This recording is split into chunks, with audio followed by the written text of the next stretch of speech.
You're watching Newsday TV. Thanks for joining us. I'm Ken Bufa. A man has been sentenced to 25 years to life for stabbing and killing an FDNY EMS captain from Long Island. Peter Zizopoulos was convicted of murder for the attack on Allison Russo back in 2022. The 37-year-old man denied doing it even though he was caught on surveillance video. Russo lived in Huntington and had been on the job for 24 years. And the cost of the car crashing into an art show at Montauk is now estimated to be more than $150,000. 23-year-old Nicole Ribeiro de Souza has been charged with driving while intoxicated. The Farmingdale woman allegedly was at the surf lodge before the crash. A security guard says he just missed being hit. The crash happened around 3 a.m. on Sunday. And Nassau officials are increasing ocean patrols after a woman was apparently bitten by a shark last week at Jones Beach. Only go swimming where there's a lifeguard, a guarded area. You have to make sure that there is someone there in case you get in any kind of problem. Now, authorities are reminding visitors to not go swimming after dusk and do not go alone. We'll hear more on shark safety from an expert in just a few moments. And oyster lovers will have a new place to indulge this summer. We think we grow the best oysters in the world here on and off the island. It's a great way to get to know the farmers and the way the oysters are from around here.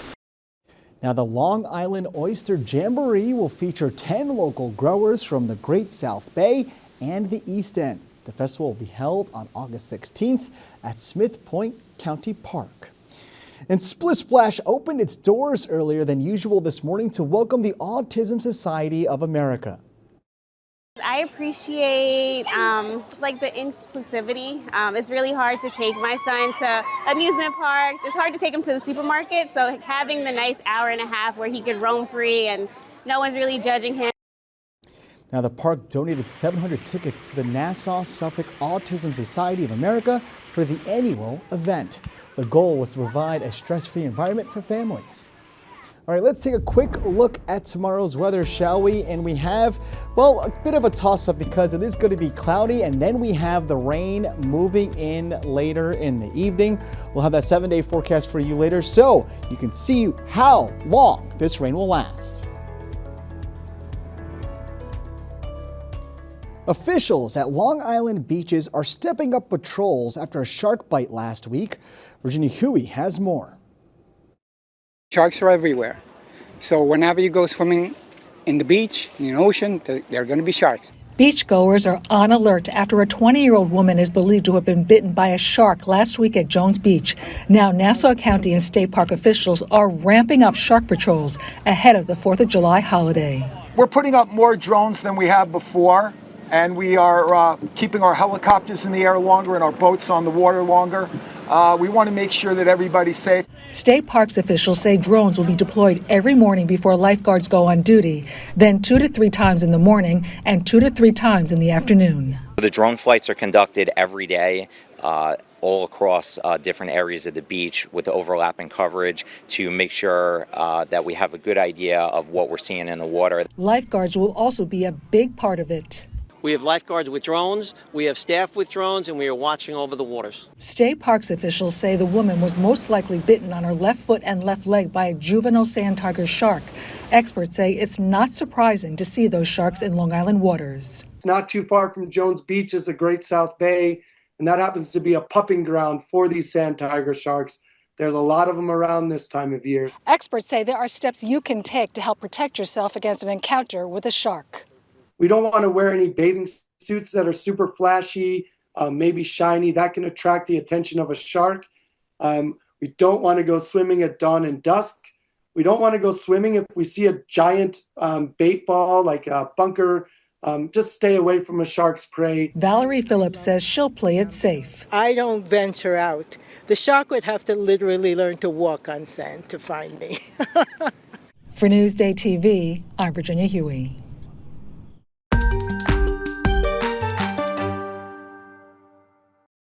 Some women on Long Island are having a real problem getting their real ID, and they're running into issues when they show up at the DMV. I don't understand why you have to go through so much. When Carol Springsteen DeLuca remarried, she hyphenated her old married name and her new one. But the DMV requires if a person's name has changed, they need documents that show how your name changes. Her first marriage happened in 1985, and back then the marriage certificate did not list the wife's new surname. At one point, she was told, "We can't give you the ID, but you could just go back down to town hall and they could type it in for you." As Newsday's town reporter Denise Bonilla found out, that's not allowed. Town clerks were very frustrated as well because they were being told to change original documents, which is against the law. Some town clerks have been taking their own steps to get around the issue. We were actually remarrying people and giving them a second subsequent ceremony so the woman could change her last name to her husband's name. That was one way that we dealt with it. ISOP's town clerk says she started seeing the problem in January, and it only got worse as the new May deadline to apply for the Real ID approached. It's actually easier to apply for a passport. They will accept your name, your married name, if you have a passport, but they will not accept it with the documents that they provide here with their marriage license. A DMV spokesperson says marriage certificates or certificates of civil unions which do not include a new surname to be taken section are acceptable, and it's sending reminders to offices to reiterate the policy. Carol Springsteen DeLuca does not think it's right. The women that have two names, you may even have three names. If you got divorced, remarried, and then remarried again, you mean to tell me back 30, 80 years ago, you need that marriage certificate? That's not right. Now, to read more about this story, go to Newsday.com, click Get More, below the Newsday TV video box.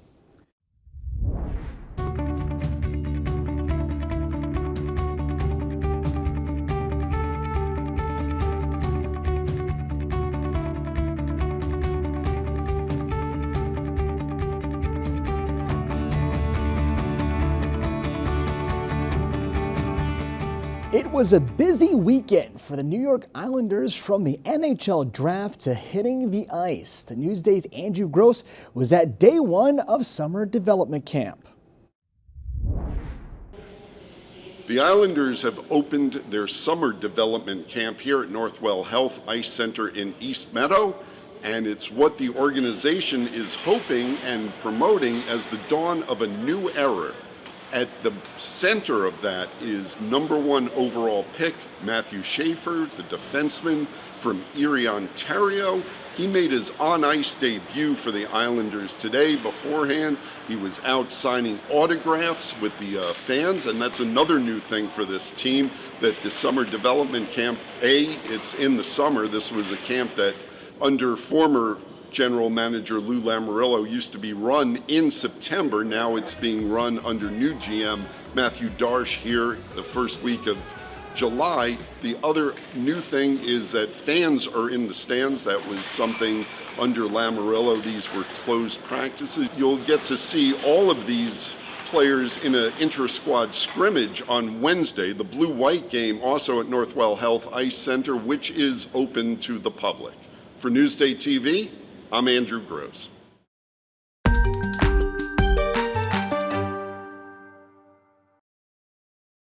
The line was long, really long, and there was one reason why.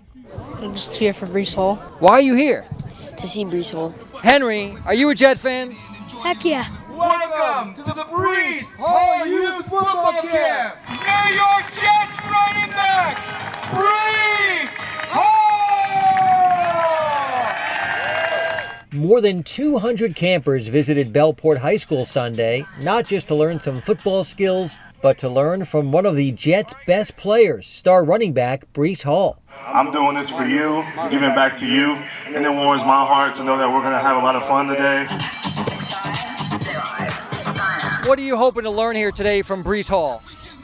Just more like running drills, learning how to juke people out and blocking. And He's pretty good at that. Yeah, he's amazing at that. For several hours, Brees and members of the Clippers high school football coaching staff took the campers through various drills.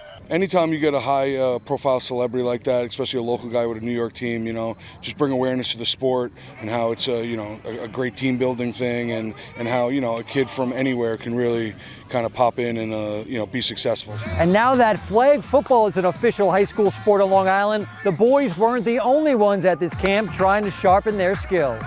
I'm not the best at agility. I could get better at it. You guys Jet fans or no? Yeah. So how excited are you to just get some instruction from Brees Hall? Very excited. I can't wait. Could you imagine designing plays if you had a back like Brees? It would be real easy. Hand him the ball. For Newsday TV, I'm Jamie Stewart. All right, let's take a closer look at your 7-day forecast. And yes, we do have some rain on the way. Check it out. Tuesday, Wednesday looks like rain, but Thursday, Friday, Saturday, and Sunday, we are dry. Temps are in the 80s. It's going to be a nice weekend. Hopefully this rain does not last too long.